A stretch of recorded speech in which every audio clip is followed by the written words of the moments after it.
Ну что, дубль 2 за этот год. Второй новый телефон. Это, конечно, как в фильме каком-то. Я расскажу об этом позже, когда доберусь до более безопасного, скажем, места. Привет! Запишу сегодня на фоне такого красивого заката не совсем стандартный видос. Точнее, даже совсем нестандартный.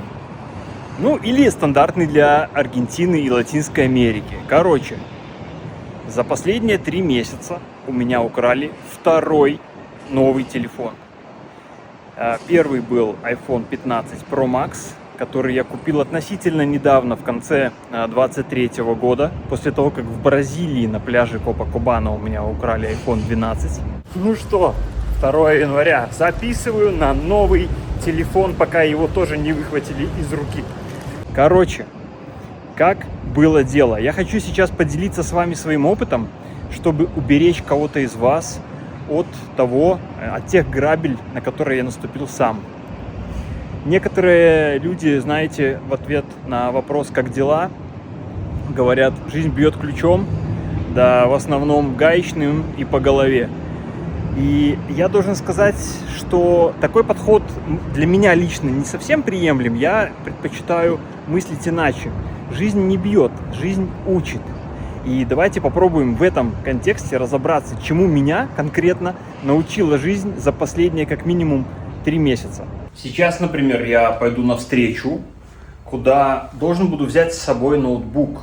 И поскольку пойду я пешком, а не поеду на машине, и пойду я вдоль уже известной мне печально Авениды Пуэритон, я должен буду сделать следующее.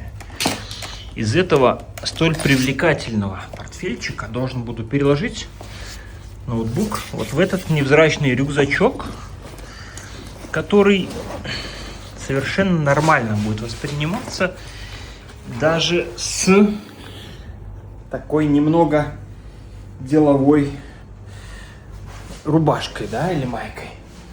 И смысл в том, что вот так действуют многие аргентинцы.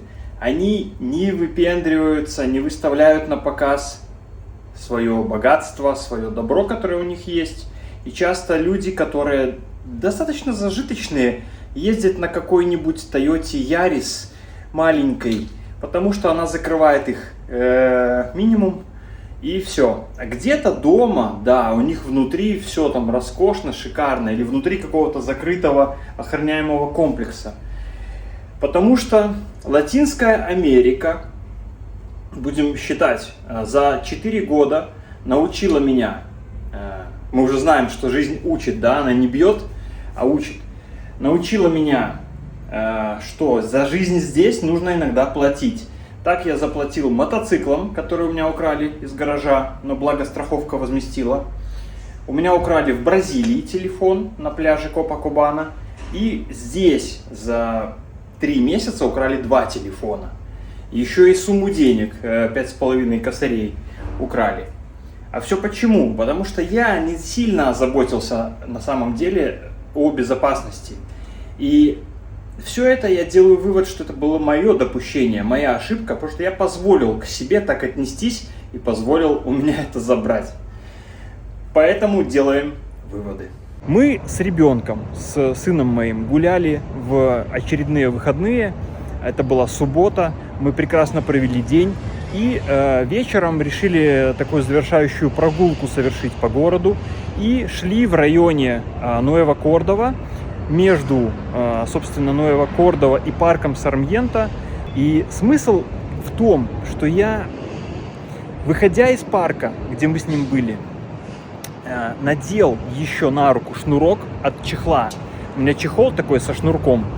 Зная, что могут выхватить, помня опыт предыдущий, когда у меня как раз выхватил мотоциклист из руки во время съемки видео, я прошелся несколько метров, понял, что телефон мне в принципе не нужен в руке, буду гулять с сыном без него, будем классно общаться, убрал в карман.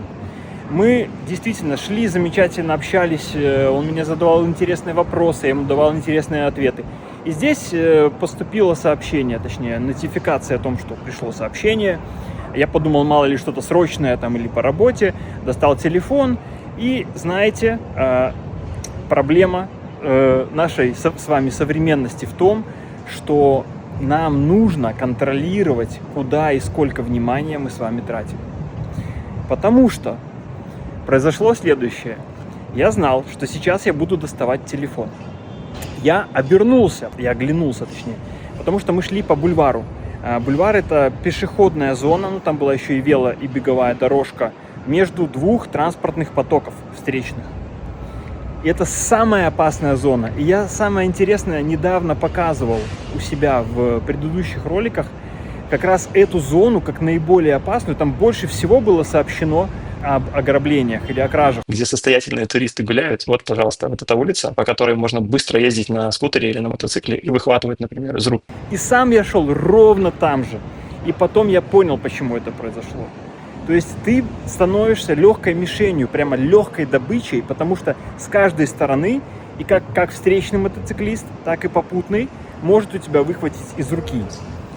И я, не слишком сильно подумав, тут я должен признать, оглянулся, посмотрел, что сзади меня никого нет, спереди никого нет. Я достал телефон, прочитал сообщение. И это было достаточно большое сообщение на испанском языке об итогах встречи собственников участков в закрытом комплексе, где участок мы купили. Поскольку мне стало интересно, чем закончилась эта встреча в самом деле, я не хотел долго вчитываться в экран, я скопировал, вставил в чат GPT, попросил сделать резюме. И вот тут самое интересное, то, о чем я говорю. Ты не замечаешь, сколько времени ты на это тратишь. А на самом деле могли пройти минуты. И я все это время уже не оглядывался, это раз. И во-вторых, поскольку я планировал телефон достать-то, собственно, на минуту, я даже на руку не надевал этот шнурок защитный, который чехол предотвращает от падения, как минимум. И вот жду ответ чата GPT, точнее дождался, уже его читаю, и хоп, мой телефон уезжает, только что выхваченный попутным мотоциклистом. Все, что я успел вскрикнуть, это фальцетом типа что-то и все. И тут начинается экшен, прямо как в кино.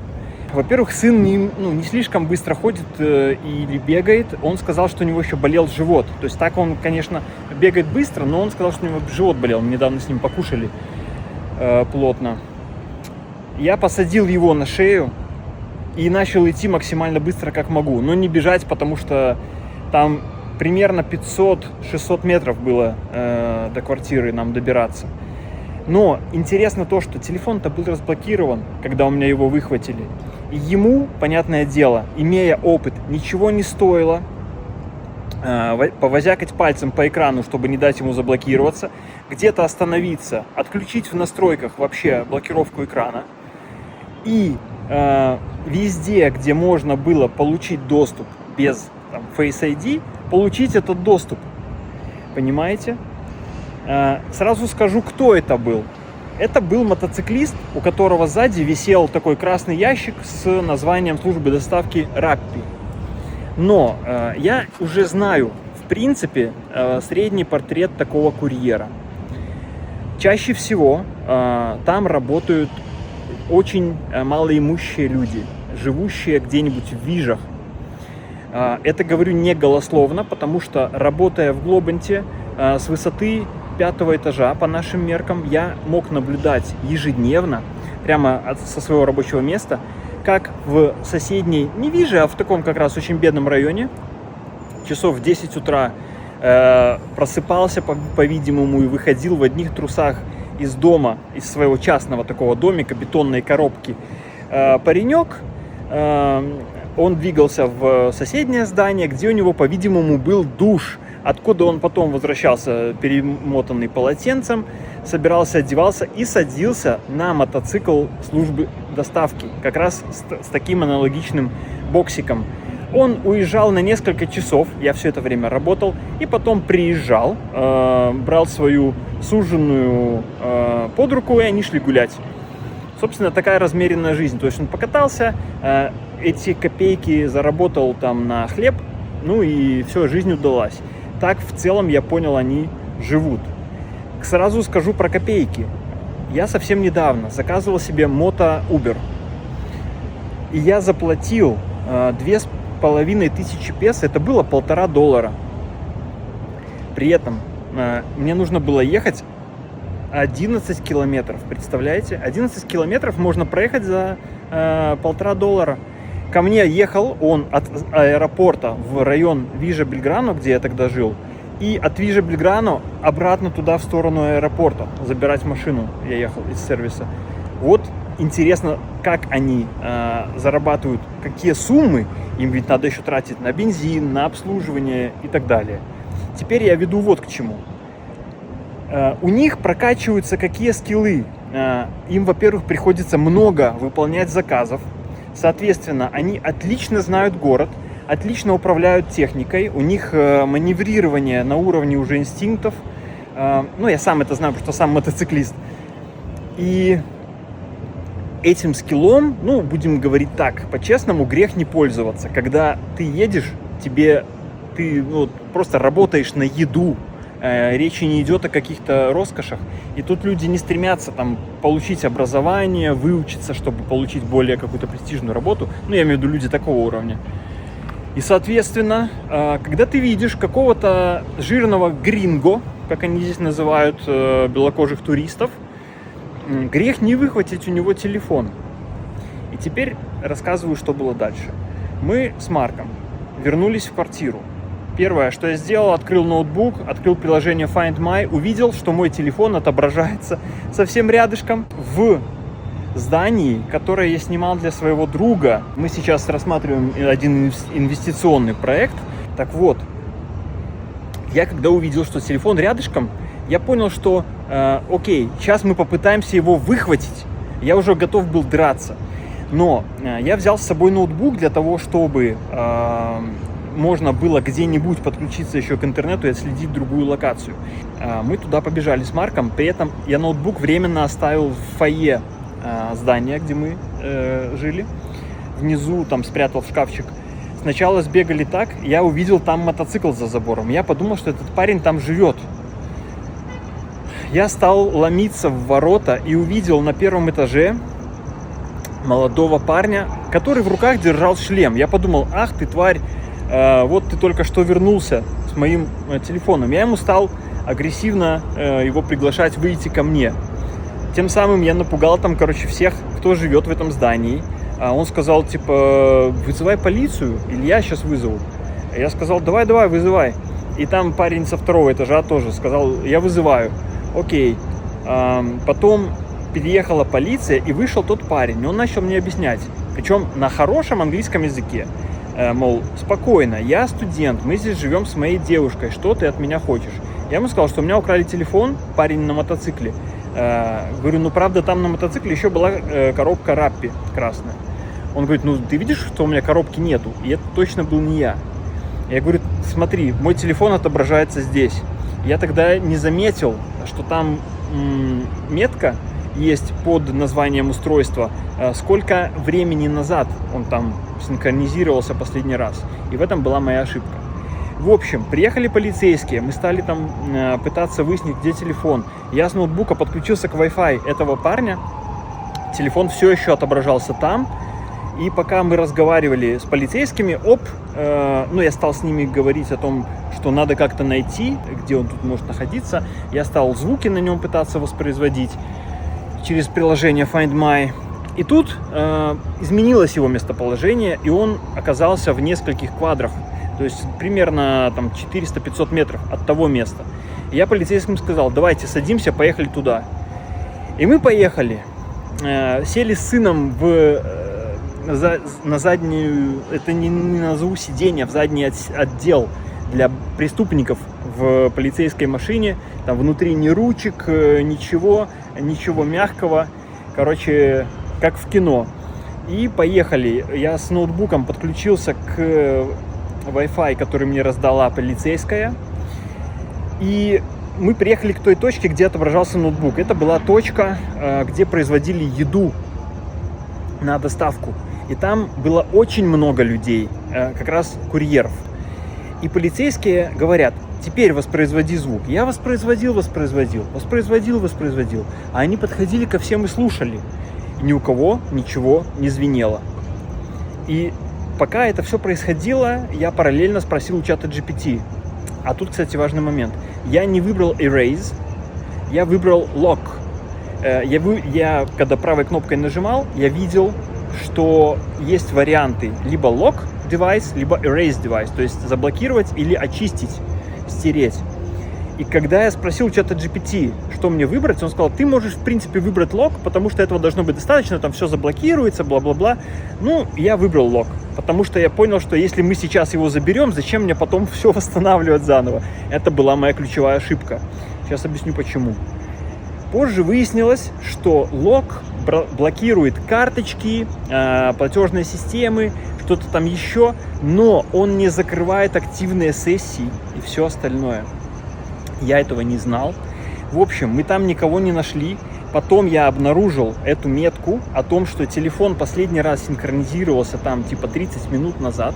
То есть, скорее всего, тут курьер туда подъехал. У него телефон подключился к Wi-Fi или к Bluetooth чьему-нибудь. Отправил этот сигнал и все. И потом в неизвестном направлении он исчез. Самое интересное, больше нигде он не синхронизировался. Это самая последняя точка, где его видели. Мы с сыном вернулись домой в 11:30, а кража произошла где-то в районе 9 вечера. Уставшие, я не помню, чем позанимались, что-то как-то обсудили, в общем, помылись и пошли спать. И я, если честно, был уверен, что все спокойно, все нормально. Я выбрал Lock, по крайней мере, будем отслеживать в приложении Find My. На утро, когда я проснулся, это было 7 утра, я открыл почту и офонарел.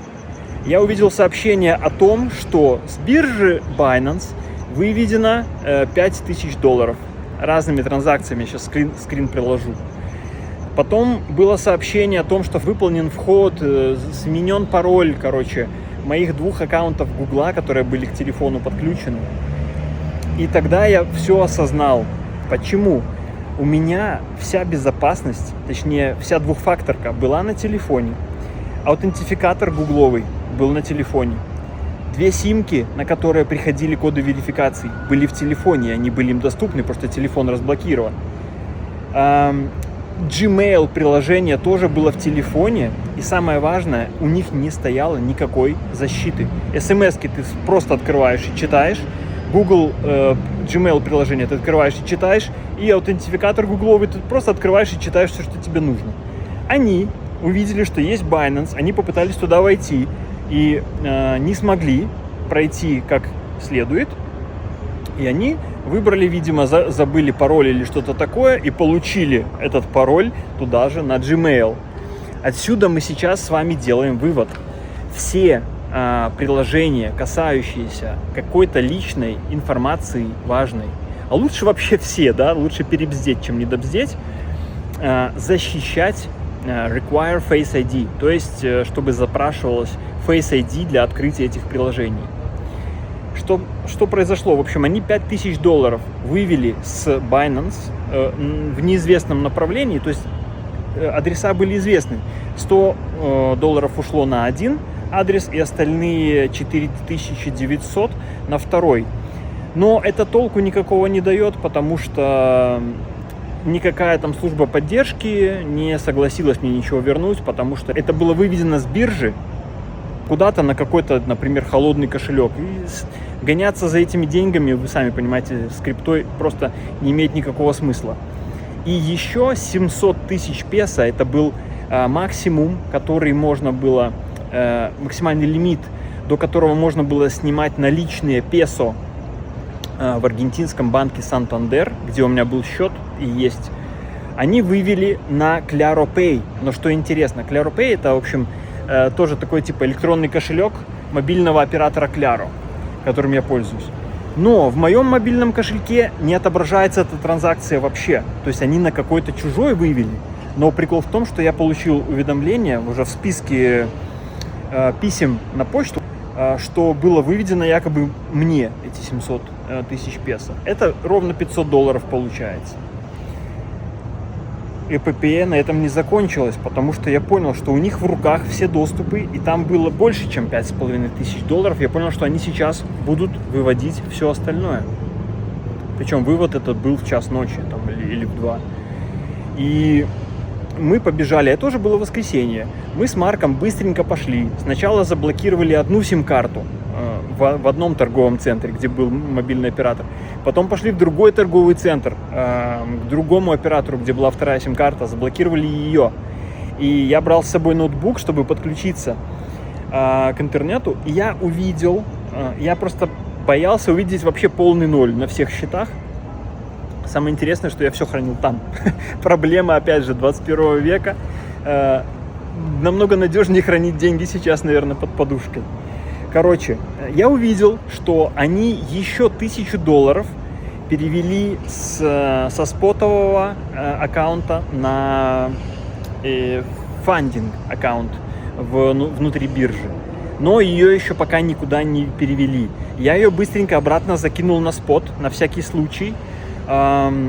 И тогда только я догадался, что, черт побери, я же могу сессии активные позакрывать.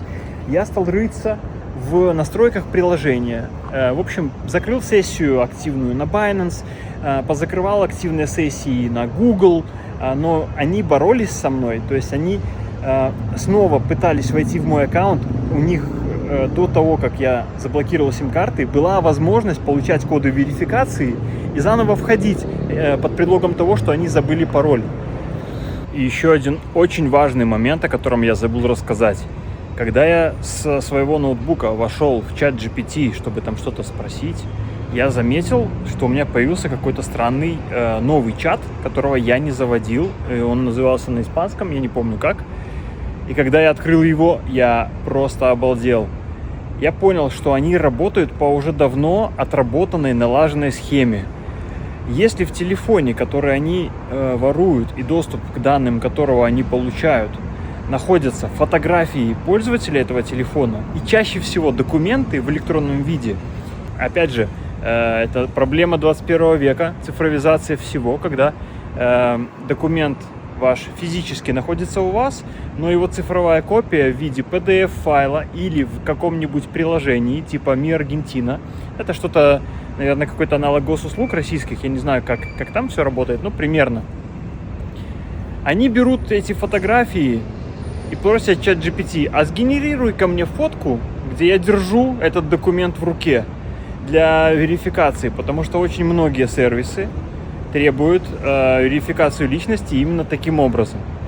И вот что интересно, я знаю, что iPhone, например, когда сканирует лицо, он использует не только камеры, а он использует еще и LiDAR, то есть датчик дальности, ну или лазер, или инфракрасный, не знаю, короче, который объем сканирует, там, длину носа и так далее. Поэтому плоская фотография не сработает. Но как работают другие приложения, я думаю, что многие по более примитивным принципам. И где-то эту защиту можно легко обойти такими простыми и топорными средствами. Так что, пожалуйста, будьте осторожны. Если вы храните свои документы или свои даже фотографии, ну, фотографии, ладно, найти можно везде и в интернете ваши, но документы, папка должна быть запаролена, чтобы никто не мог, кроме вас, получить туда доступ. Такая проблема. Украли вот такую большую сумму, но, к счастью, не украли больше, не украли то, что там у меня оставалось. И оставшихся там, не помню, 3,5, наверное, тысяч как раз хватило на то, чтобы купить себе, вот я записываю на новый iPhone, 1450 в итоге мне обошелся. И сегодня я ездил подписывать эскритуру на квартиру, которую вот здесь купил недалеко. Там еще 1000 с копейками долларов, да, 1200 ушла на это. В общем, у меня остались сущие гроши.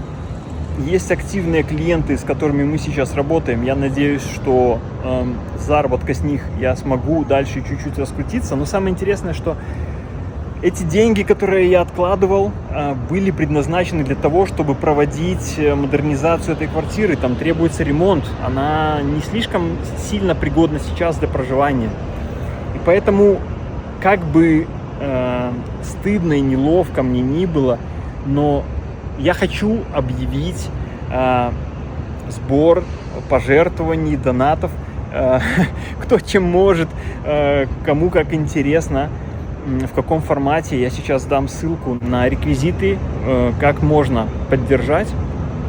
Если вам интересно, если вы готовы поддержать, если вы разделяете мои ценности, мои интересы, то, что я показываю вам, приносит какую-то пользу, я буду очень благодарен, если ваша благодарность обретет какую-то чуть более материальную форму.